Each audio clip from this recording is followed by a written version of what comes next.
అన్నా, దహన సంస్కారానికి అన్ని ఏర్పాట్లు చేసావన్నా?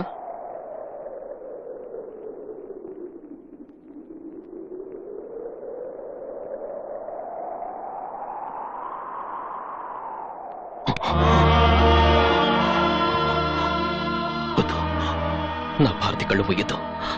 తన కళ్ళకి చాలా చూపించాలి, తన కళ్ళకి చాలా చూపించాలి, తన కళ్ళకి చాలా చూపించాలి.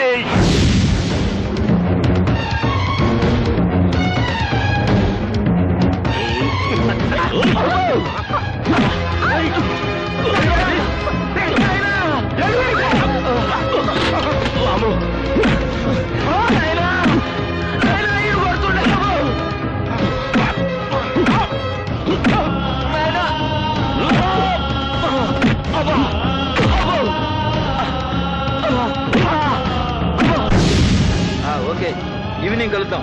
నేనే వచ్చేస్తాను అక్కడికి.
పది సంవత్సరాల బాలికపై 8 మంది సామూహిక అత్యాచారం, రేపిస్టులు మాయం.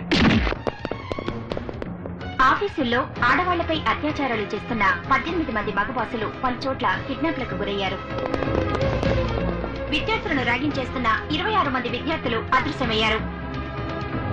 ఉద్యోగాల పేరుతో వ్యభిచారంలోకి దింపుతున్న స్త్రీలు అదృశ్యం. పలు చోట్ల పేషెంట్స్ పై అత్యాచారం చేస్తున్న 5 డాక్టర్లు, దొంగ సర్టిఫికేట్స్ ఇస్తున్న 9 మంది డాక్టర్లు మాయం.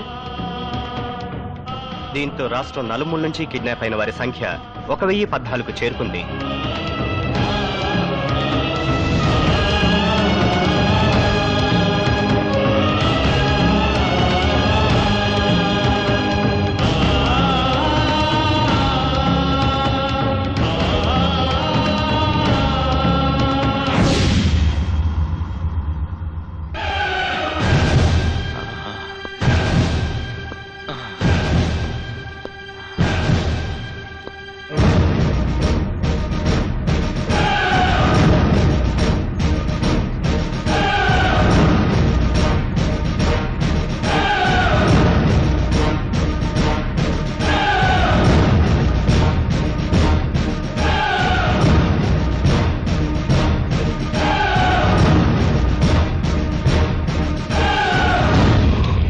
చూడు భారతి, బాగా చూడు.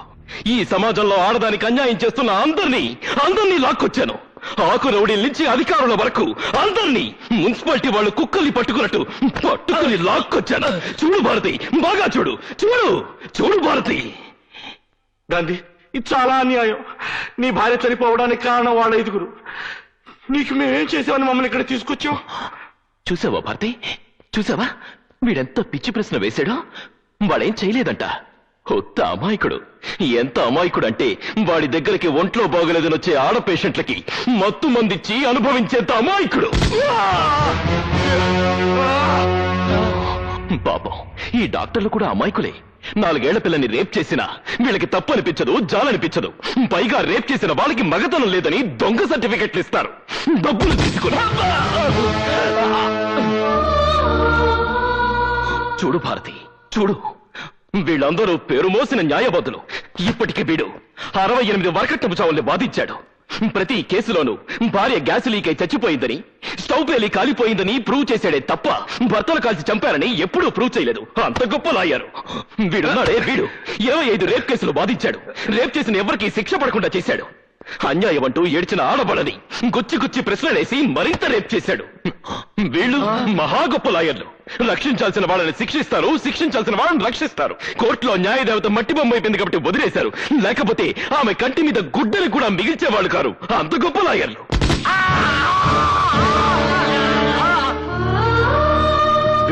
వీడెవడో తెలుసా? పెద్ద పోలీస్ ఆఫీసర్. వీడికి 25,000 కమిషన్ పడేస్తే చాలు వేసేల్ని పతివ్రతల్ని, పతివ్రతలని వేసేల్ని చేసేస్తాడు. వీడెవడో తెలుసా? దొంగల. వీడి పెళ్ళాం మెడలో నెక్లెస్ చూడాలనుకుంటే ఒక లాకప్ డెత్ చేసేస్తాడు. వీడి కూతురికి పెళ్లి చేయాలనుకుంటే మరొకరి కూతురి రేప్ కేసుని మాఫీ చేసేస్తాడు. దీన్ని చూసావా? ఆడది హాస్టల్ వార్డన్ దిక్కుమొక్కులేని ఆడపిల్లల్ని ట్రాప్ చేసి పెద్ద పెద్ద వాళ్ళ మందు పార్టీకి మంచిగా పంపిస్తుంది. దీని చూడు, ఇదుందే చాలా మంచిది. కూర్చోమంటే పడుకుంటుంది.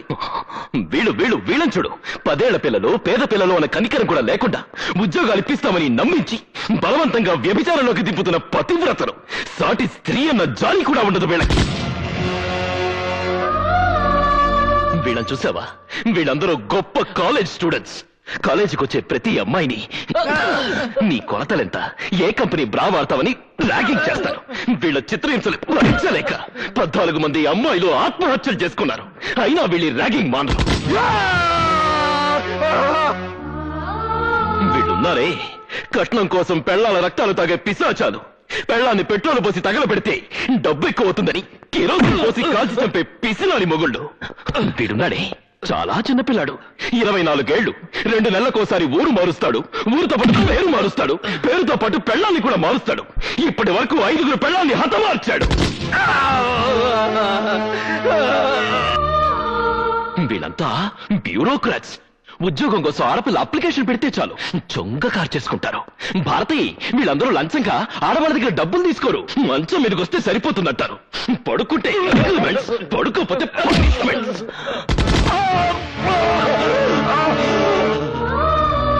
వాళ్ళందరూ సరే, మేమేం తప్పు చేసామని మమ్మల్ని ఇక్కడ తీసుకొచ్చావు? ఏమీ చెయ్యలేదు, ఏమీ చెయ్యలేవు కూడా.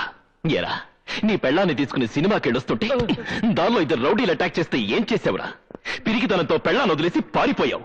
తర్వాత శీలం పోయిందని వదిలేశావు. ఎరా, నీ కూతుర్నెవరో రేప్ చేస్తే వెళ్ళి రిపోర్ట్ చేయడానికి కూడా నీకు దమ్ము లేదురా? దాని నోరు మూసేసి ఇంట్లో పెట్టుకుంటావా? నువ్వేంట్రా, నీ చెల్లెల్ని ఎవడో కాలేజీలో అల్లరి చేస్తున్నాడని ఆ అమ్మాయి ఏడుస్తూ వచ్చి చెప్తే వెళ్ళి 4 పీకులు పీక ఆ అమ్మాయిని కాలేజ్ మాన్పిస్తావా? రే, అందుకేనా మీ అక్కయ్యలకి, చెల్లెళ్ళకి అన్యాయాలు జరుగుతున్నా నోరు విప్పలేని మీలాంటి నపుంసకులు కూడా ఈ సమాజంలో ఉండడానికి వీల్లేదురా. చూడు భారతి, చూడు, వీడు వీడు వీడు వీడు వీళ్ళందరూ పాలిచ్చి పెంచిన ఆడదాన్ని పాలిస్తూ అవకాశం దొరికిన ప్రతి ఆడదాన్ని వశం చేసుకుని శవాన్ని చేస్తున్నారు. అందుకే వీళ్ళందరూ నీ కళ్ళ ముందే శవాలైపోతారు. ఏందా ఇది? మా అందరు పురాణాలు చదువుతున్నావు. నువ్వేమైనా పెద్ద నీతిమంతుడువా? మాలాగే నీచంగా దౌర్జన్యంగా నువ్వు బతకలేదా? డబ్బు కోసం మాలాగా నువ్వు మాత్రం కక్కుతు పడలేదా? మాకెంత చరిత్ర ఉందో నీకు అంతే చరిత్ర ఉంది. అందుకే మీతో పాటు నేను చేస్తాను.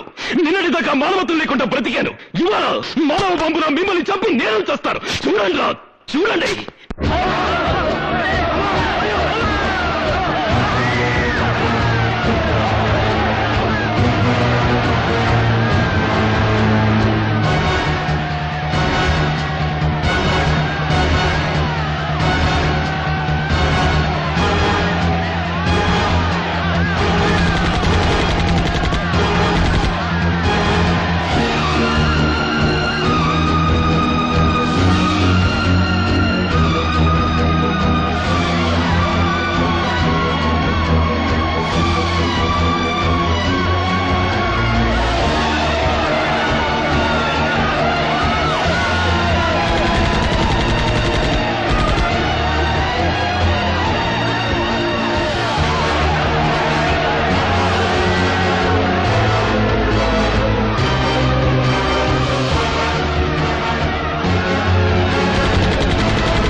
ఇక్కడి నుంచి ఎవరు తప్పించుకోలేరు. ఆగండి, ఆగండి, ఇక్కడి నుంచి ఎవరు తప్పించుకోలేరు. గాంధీ, గాంధీ, దయచేసి వాళ్ళు చంపొద్దు గాంధీ. గాంధీ, మేము తెచ్చినంత మాత్రాన ఈ దేశం బాగుపడుతుందా? మళ్ళీ మా లాంటి వాళ్ళు పుట్టరా? పుట్టరు. మీ జాబు చూశాక పుట్టడానికి భయపడతారు. ఒకవేళ పుట్టినా వాళ్ళని చంపడానికి మళ్ళీ నాలాంటి వాళ్ళు పుడతారు. దయచేసి వాళ్ళు చంపొద్దు. కావాలంటే మా ఆస్తులు రాసిస్తాం. నీకేం కావాలని ఇస్తాం. ఏం కావాలన్నా ఇస్తారా? అయితే ఇవ్వండి. అర్ధరాత్రి ఒంటరిగా నగ్నంగా నడిచిన నా తల్లి శీలానికి సెక్యూరిటీ ఇవ్వండి. కోర్టు ఒడిలో నా తండ్రి చేతిలో చంపబడ్డ నా అక్కమానానికి రక్షణ ఇవ్వండి. నా కళ్ళు తెరిపించి నా కళ్ళ ముందే కళంక పట్టిద్దని చచ్చిపోయిన నా భారతికి ప్రాణం పొయ్యండి రా. ప్రాణం పొయ్యండి, ప్రాణం పొయ్యండి, ప్రాణం పొయ్యండి, ప్రాణం పొయ్యండి. అంటే మమ్మల్ని చంపి నువ్వు మహాత్ముడు అయిపోతావు అనుకుంటున్నావా? గాంధీ పేరు పెడుతున్న ప్రతివాడు గాంధీ అయిపోడు. అవును, నేను గాంధీని కాను. తను బతుకుతూ 10 మందిని బతికించమన్నాడు ఆ గాంధీ. తను చస్తూ 100 మందిని చంపుతున్నాడు ఈ గాంధీ. ఒక చెంప మీద కొడితే మరొక చెంప చూపించమన్నాడు ఆ గాంధీ. చెంప మీద కొడితే వాడి చెంటాలు ఒలిచేయమన్నాడు ఈ గాంధీ. చెడు చూడొద్దు, చెడు వినొద్దు, చెడు మాట్లాడొద్దు అన్నాడు ఆ గాంధీ. చెడు సహించొద్దు, చెడు భరించొద్దు, చెడు మిగల్చొద్దు అన్నాడు ఈ గాంధీ. ఇంతమందిని చంపడం అన్యాయం కాదు, ఇదే న్యాయం. బతికున్న గాంధీని రక్షించుకోలేని ఈ జాతి ఆయన చనిపోయాక వీధికొక విగ్రహాన్ని పెట్టింది. చివరికి దాన్ని కూడా రక్షించుకోలేక విగ్రహానికో 2 పోలీసుల్ని ప్రొటెక్షన్ గా పెట్టాల్సిన కర్మ పట్టింది. అందుకే ఇప్పుడున్న ఈ దేశానికి అలాంటి మహాత్ముడు కాదు కావాల్సింది, అలాంటి పాపాత్ముడు. మన దేశానికి కావాల్సింది స్వాతంత్రం కాదురా, భయం. పైనెక్కడో కైలాసంలో త్రిశూలం పట్టుకుని శివుడు కూర్చున్నాడు అంటే మీరు భయపడరు. పాల సముద్రంలో సుదర్శన చక్రం పట్టుకుని విష్ణుమూర్తి పడుకున్నాడు అంటే మీరు పట్టించుకోరు. ఆ దేవుళ్ళు పైన కాదురా, మీ పక్కనే AK-47 పట్టుకుని తిరుగుతున్నారు అంటే మీకు బ్రతుకు మీద భయం పుడుతుంది, ప్రాణం మీద తీపి పుడుతుంది. ఇన్నాళ్ళు చనిపోయిన వాళ్ళకి బ్రతికున్న వాళ్ళు తలకొరివి పెట్టారు. కానీ ఇవాళ బ్రతికున్న మీ అందరికీ చనిపోయిన నా భారత్ తలకొరివి పెడుతుంది. ఇదిగో భారతి, వీళ్ళందరినీ నీ చేతులతో కసి తీరా చంపు. తెగిపడ్డ వీళ్ళందరి తలకాయలు మొండాలు చూసి ఇలాంటి వాళ్ళు భయంతో వణికి చాలాలి. ఆడవాళ్ళందరూ నిర్భయంగా తిరగాలి. ఇదిగో చంపు, చంపు భారతి.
గాంధీ, గాంధీ శవం, గాంధీ చచ్చిపోయాడు.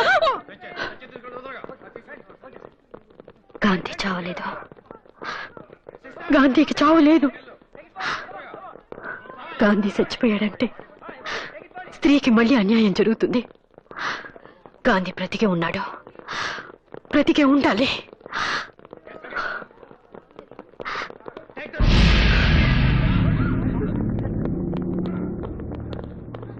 గాంధీ శవాన్ని గుర్తుపట్టారా? గుర్తుపట్టడానికి గాంధీ చచ్చిపోతేగా.